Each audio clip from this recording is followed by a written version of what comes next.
একটুর জন্য বেঁচে গেছি।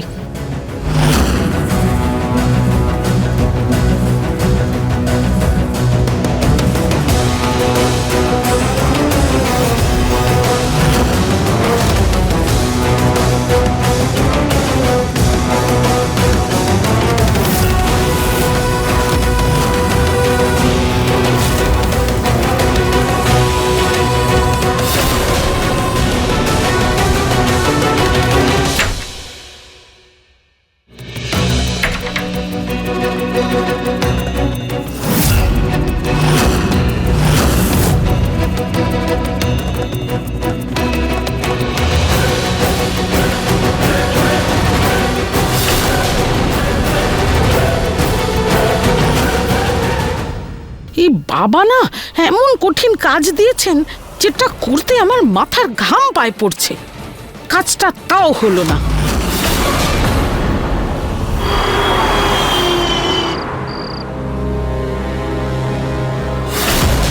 রুচিতা,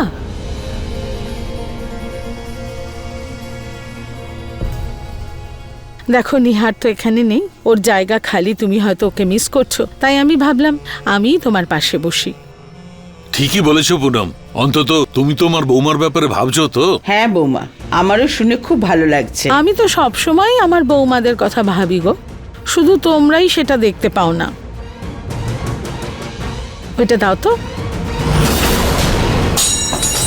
আরে উফ, ওটা ছেড়ে দাও, আমি তুলে নেব। তুমি খাবারগুলো দিয়ে দাও ততক্ষণ।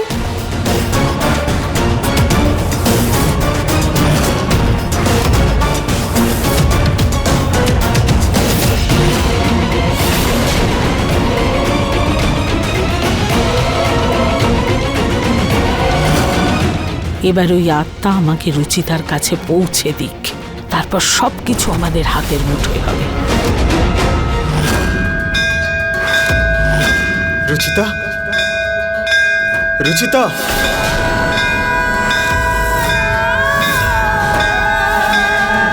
রুচিতা,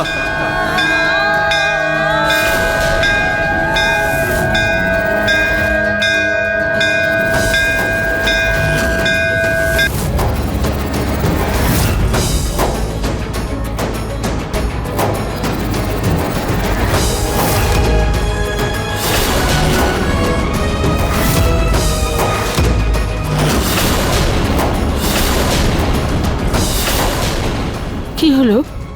কিছু হয়েছে? এমন অনুভব হচ্ছে যেন নিয়তি রুচিতার জ্ঞান ফেরাচ্ছে। রুচিতা জেগে উঠলেই আমাকে ওর শরীর ত্যাগ করে নিজের লোকে ফিরে যেতে হবে, কিন্তু তার আগে আমাকে রুচিতার সাথে একবার দেখা করতেই হবে।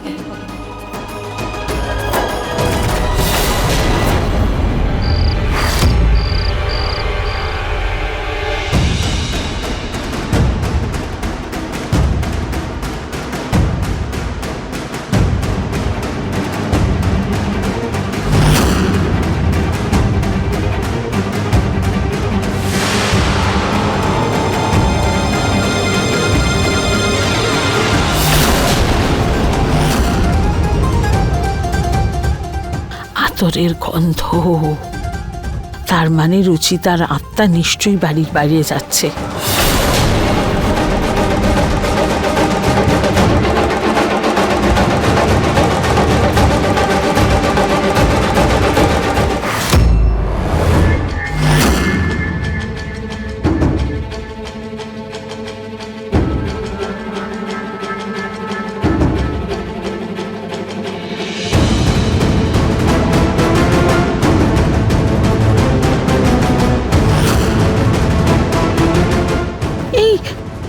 আতরের সুগন্ধ গোবরের গন্ধে বদলে গেল কি করে?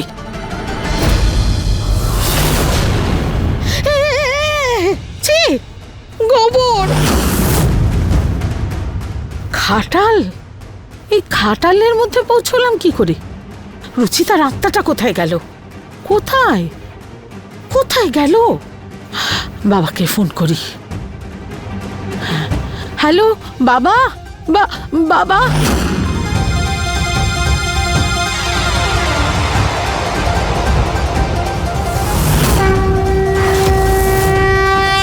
বাবা একটা বড় বিপদ হয়ে গেছে।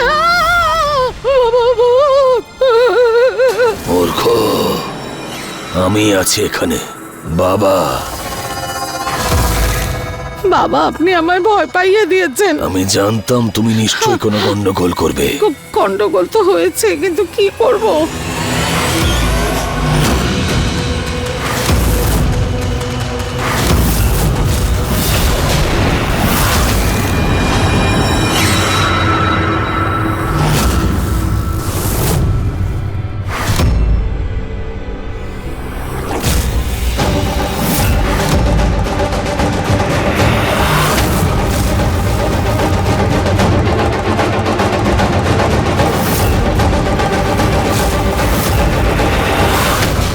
রুচিতার আত্মা এখানেই আছে, মানে রুচিতার লাশ এখানেই চাপা দিয়েছিলাম।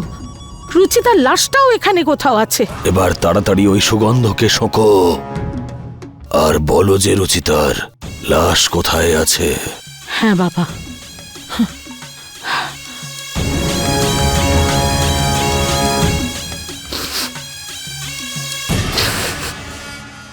বাবা, আতরের গন্ধ এখান থেকেই আসছে, কিন্তু এখানে তো কেউই নেই।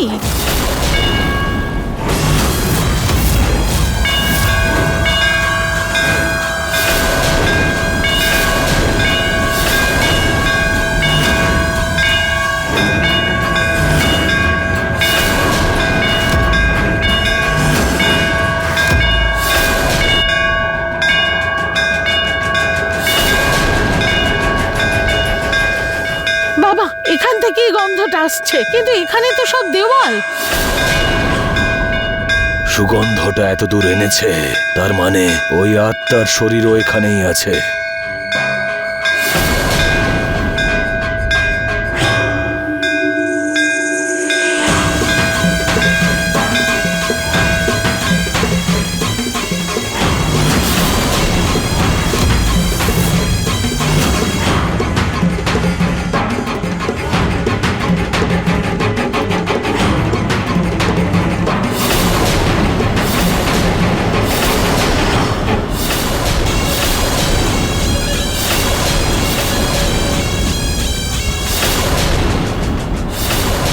এই যে এই দিক দিয়ে রাস্তা। বাবা আপনি দাঁড়ান, আমি খুলছি।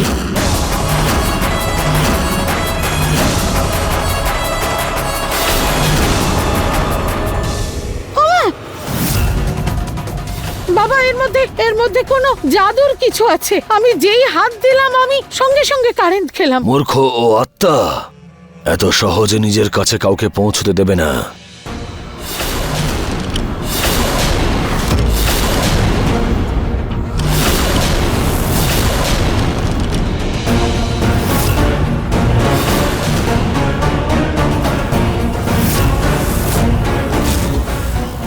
রুচিতা, এইবার তোমার ঘুম থেকে ওঠার সময় হয়ে গেছে। খুব শীঘ্রই তুমি তোমার পরিবার আর নিজের স্বামীর কাছে ফিরে যাবে।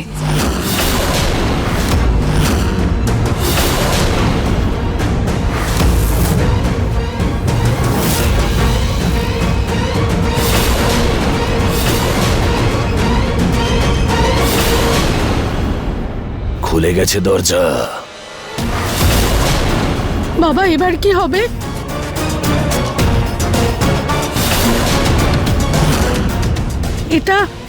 এটা কেন বাবা? এটা রুচিতার লাশের জন্য।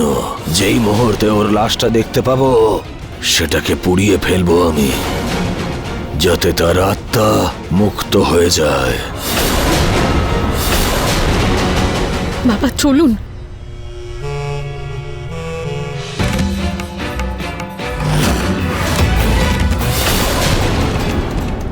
এই ফুলটা তোমার রক্ষার জন্য। এটা তোমাকে সব রকমের অশুভ শক্তি থেকে বাঁচাবে।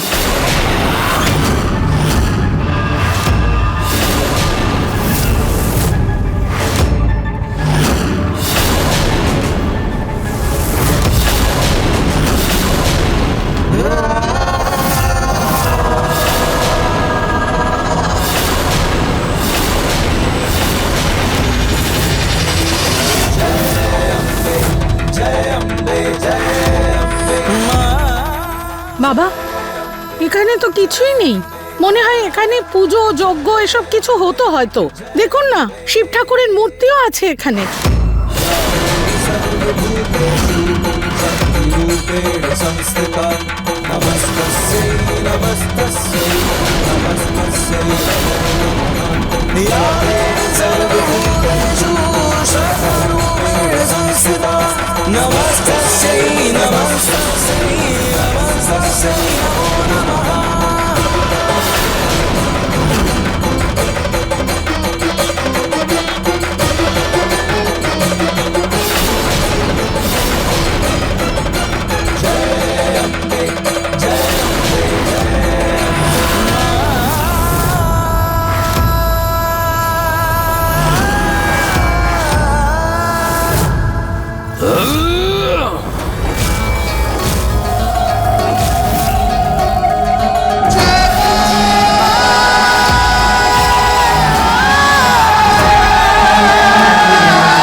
বাবা, কি হলো? আপনি এভাবে চমকে গেলেন কেন? কিছু দেখেছেন নাকি আপনি? আপনি আপনি ঠিক আছেন বাবা?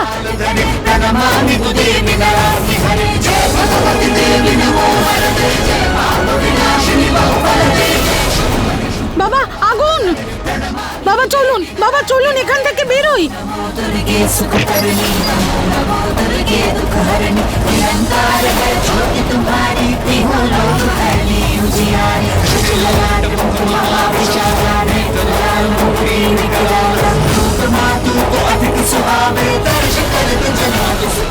বাবা চলুন, তাড়াতাড়ি আসুন, আসুন, তাড়াতাড়ি বেরোই, আসুন।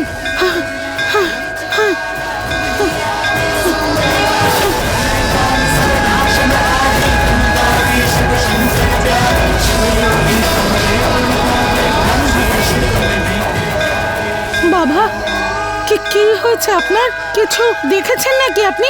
বলুন না, কিছু দেখেছেন নাকি আপনি? আমি ওখানে যে আভাস পেয়েছি তাতে এতটুকু তো বুঝতে পেরেছি যে ওটা কোনো আত্মার শক্তি নয়, বরং তা স্বয়ং দেবীর শক্তি। তার মানে ওটা রুচিতার আত্মা বা ভূত নয়, বরং স্বয়ং জগৎ জননী মাতা। বাবা, বাবা, আমি কিছু জিজ্ঞেস করছি, আপনি ওখানে কি দেখেছেন? রুচিতার আত্মা আপনার বশে এসেছে? হ্যাঁ? মানুষ মূর্খ হয়, কিন্তু এর মূর্খতা তো অনেক বেশি। যদি একে বলে দিই যে ওটা রুচিতার আত্মা নয় বরং স্বয়ং দেবী, তাহলে এই মূর্খ ওকে বাড়ি থেকে বের করার পরিবর্তে তার ভক্ত হয়ে বসবে। সেই জন্য একে আমি কিছুই বলতে পারবো না। ও একটা খুবই ভয়ানক শক্তি, এর বিনাশ করতেই হবে, না হলে এ তোমার পরিবারের বিনাশের কারণ হয়ে দাঁড়াবে। বাবা প্লিজ, যে করেই হোক ওই আত্মাকে আপনার বশে আনুন। বাবা, আপনি যা যা বলবেন আমি সব করব, কিন্তু ওই আত্মার থেকে আমাদের মুক্তি দিন, আমাদের পরিবারকে বাঁচান প্লিজ।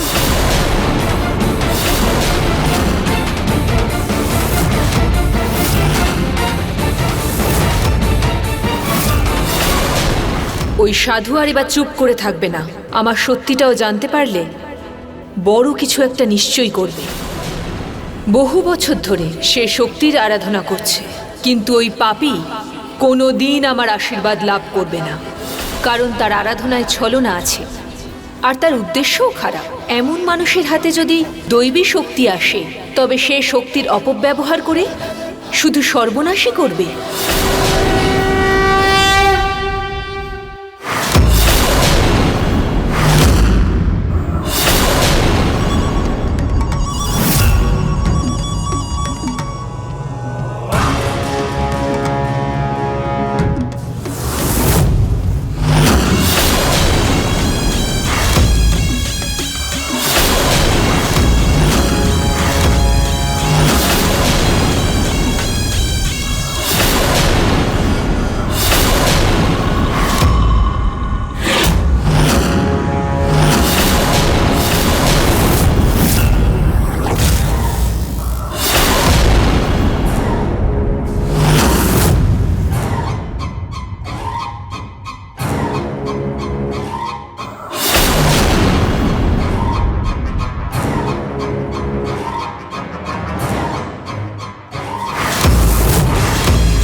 অনেক বছর তপস্যা করার পর মানুষ শক্তির অধিকারী হয়, কিন্তু আমার কাছে শক্তি নিজে হেঁটে এসেছে।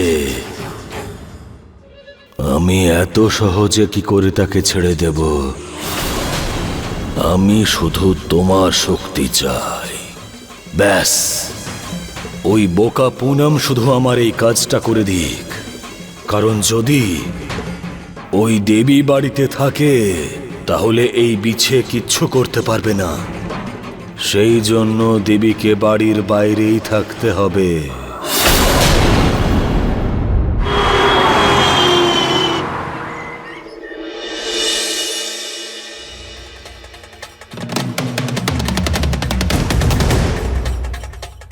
খুব ক্লান্ত হয়ে গেছি বিজনেস ট্রিপেও।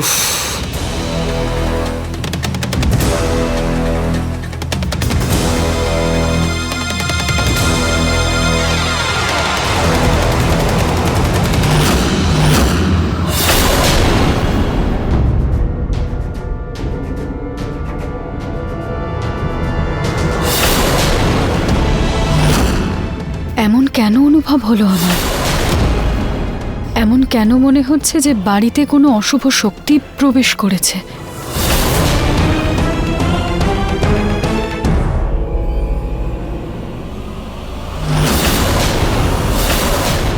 খুব খারাপ কিছু ঘটতে চলেছে।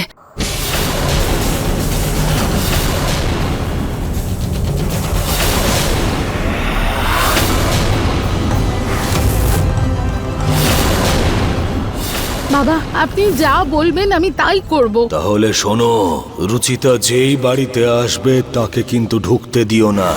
আমরা একটা বিশেষ যজ্ঞ করব। যদিও বাড়িতে প্রবেশ করে তাহলে তার আত্মা আমাদের যজ্ঞ সম্পন্ন করতে দেবে না। সেই জন্য রুচিতাকে বাড়ির বাইরেই রাখতে হবে। কোথায় ছিলে সারা রাত? সেখানেই যেখানে আপনি ছিলেন মা। আচ্ছা, খোঁটা দিচ্ছ আমাকে? নিহার সকালেই ফিরে এসেছে, আবার তোমায় বাড়িতে না দেখলে শুধু শুধু চিন্তায় পড়বে আমার ছেলেটা। নিহারবাবু ফিরে এসেছেন? মা প্লিজ আমাকে ভেতরে যেতে দিন, না হলে খুব খারাপ কিছু ঘটতে পারে। তুমি এই বাড়িতে ফিরে এসেছো, তার থেকে খারাপ কি হবে? মা প্লিজ আমাকে যেতে দিন, নইলে কিন্তু খুব খারাপ কিছু ঘটে যাবে। কোথাও যাবে না তুমি।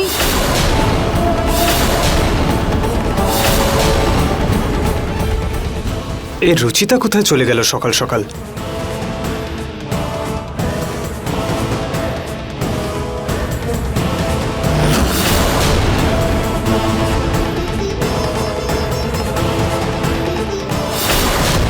আমি বললাম তো, একে উত্তর দিচ্ছ না, তার উপর তর্ক করছো আমার সঙ্গে।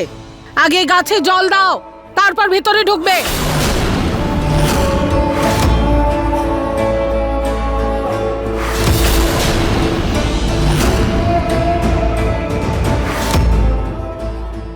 আমাকে অসম্মান করছো? এত সাহস হয়েছে তোমার? আপনার অপমান আমি কিভাবে করতে পারি মা? আপনি গাছে জল দিতে চান তো গাছ জল পেয়ে যাবে।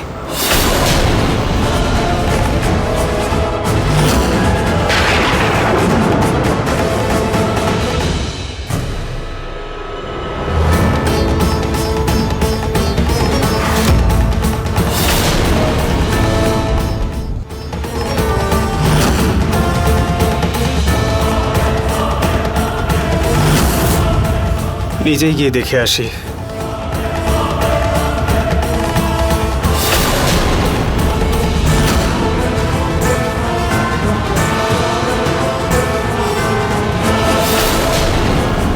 নিহার বাবু,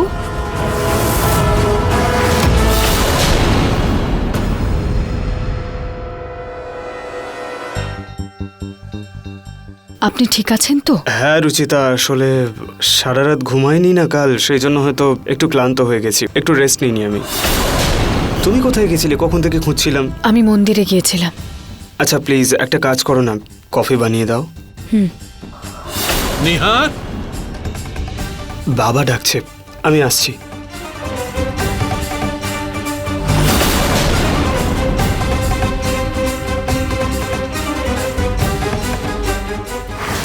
নিহার তো একদম ঠিক আছে। তাহলে আমি অশুভ শক্তিকে অনুভব করতে পারছি কেন? দেবী, তুমি ভাবতেও পারবে না যে আমি তোমার জন্য এবারে কিরকম ফাঁদ পেতেছি। তোমার শক্তির সম্মুখীন হওয়ার আগে আমায় নিজেকে প্রস্তুত করতেই হবে। এইবারে আমি এমন ফাঁদ পেতেছি যা ভেদ করতে তুমিও পারবে না।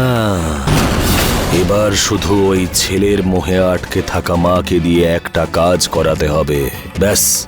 সেই কাজটা হয়ে গেলেই আর তারপরে দেখো আমি কি করে বাধ্য করে দিই তোমাকে আমায় শক্তি প্রদান করতে।